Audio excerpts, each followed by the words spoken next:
sport, information. Et nous retrouvons le journal présenté par Éric Michel. Bonjour. Bonjour à tous. Le Conseil général dans la tempête judiciaire. Tout d'abord avec cette affaire du foyer de l'enfance de Terre-Rouge.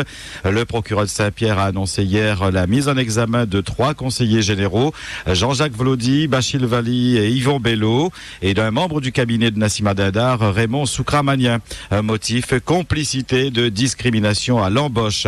Par ailleurs, la présidente du Conseil général Nassima Dindar et le conseiller général de Saint-Joseph Axel Vienne ont été placés sous le statut de témoins assistés. Il est reproché à tous ces élus d'avoir embauché des militants au sein du foyer. Dans l'autre dossier, celui de détournement, la garde à vue d'Abdullah Panchbaya a été prolongée. Cela fait plus de 24 heures que cet ancien membre du cabinet de Nassima Dindar est dans les locaux de la brigade financière.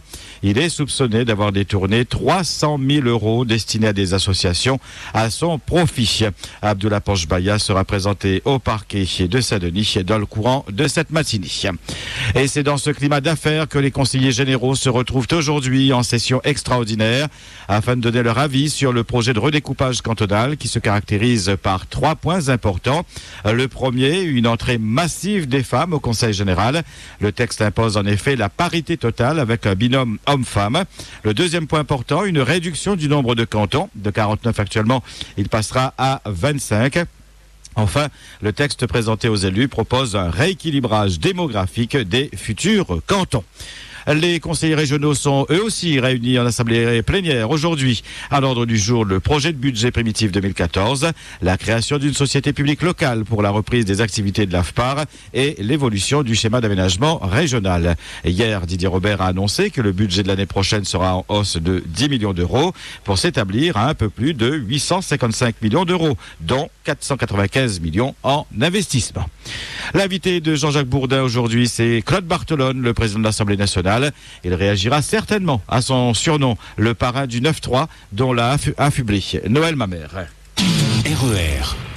Coup dur pour les finances de la commune de La Possession. Hier, le tribunal correctionnel a rendu son délibéré dans l'affaire opposant la commune de Roland-Robert à la famille Soupraïa Mestri.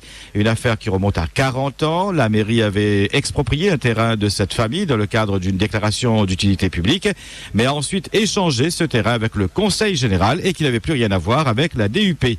Les Soupraïa Mestri s'estiment lésés et a réclamé à la commune 21 millions d'euros de dommages et intérêts. Hier, le tribunal a coupé la poire en deux et a condamné la commune de La Possession à un peu plus de 12 millions d'euros. Les avocats de la ville ont annoncé d'ores et déjà qu'ils font appel. Un corps sans vie retrouvé hier en fin de journée dans une ravine au Picadon à Saint-Denis. La victime aurait fait une chute de plusieurs dizaines de mètres et litreuillé. Le corps a été transporté au centre hospitalier de Belle-Pierre. Un jeune homme d'une trentaine d'années est mort subitement mardi matin sur le palier de la maison de son père à Saint-Denis. Compte tenu de son jeune âge, une autopsie a été ordonnée. Elle a conclu à une mort naturelle. Toujours à Saint-Denis, un homme de 50 ans a été retrouvé mort à son domicile à Deux-Canons. Une enquête a été ouverte pour déterminer les causes et les circonstances de ce décès. Tentative de suicide hier après-midi sur le front de mer de Saint-Denis. Une femme s'est jetée à la mer en face du cimetière de l'Est. Son corps a dérivé à 400 mètres du large. Alerté, un hélicoptère a pu élitreuiller la désespérée en état d'hypothermie, mais consciente. Elle a été transportée au CHU de Belle-Pierre. RER. Grève au lycée Antoine Roussin à Rochemaigre à Saint-Louis depuis hier. Le personnel réclame des moyens supplémentaires pour accueillir les élèves en difficulté. Le lycée reste fermé aujourd'hui. Une assemblée générale est prévue dans les prochaines minutes. Actuellement, les élèves et le personnel sont rassemblés devant l'établissement, entraînant un ralentissement de la circulation dans le secteur. Merci Jocelyn et aux autres d'avoir alerté le 39 16 16. Une information que certains attendaient avec beaucoup d'impatience. La prime Noël sera versée la semaine prochaine. Sont concernés les allocataires du RSA socle, majorés ou jeunes. Le montant pour une personne seule est de 152,45 €, 228,67 € pour un couple sans enfant ou personne isolée avec un enfant et jusqu'à 457,35 € pour un foyer de 6 personnes. Cette prime sera directement versée sur les comptes des bénéficiaires mercredi 18 décembre. Depuis hier, les Sud-Africains ont commencé à rendre un ultime adieu personnel, cette fois, à Nelson Mandela, en venant s'incliner devant la dépouille du héros de la lutte anti-apartheid, solennellement transporté dans les rues de Pretoria, puis exposé à la présidence pour les 3 jours à venir. Ici, chez nous, le recteur a décidé de faire observer aujourd'hui, à 9h30, dans tous les établissements scolaires, 1 minute de silence en hommage à Nelson Mandela. Depuis quelque temps, une guerre fait rage en métropole entre les buralistes et les vendeurs de la cigarette électronique. Les premiers accusent les seconds de concurrence illicite et déloyale. Et lundi dernier, le tribunal de commerce de Toulouse a tranché en faveur d'un buraliste qui reprochait aux vendeurs de cigarettes électroniques de faire de la publicité illicite en faveur d'un produit qui rappelle l'acte de fumer, alors que lui, il n'a pas le droit à cette publicité. Le vendeur d'e-cigarettes a fait valoir de son côté que le produit qui délivre essentiellement de la vapeur d'eau n'entre pas dans la catégorie de tabac et que l'objectif justement est de faire arrêter de fumer.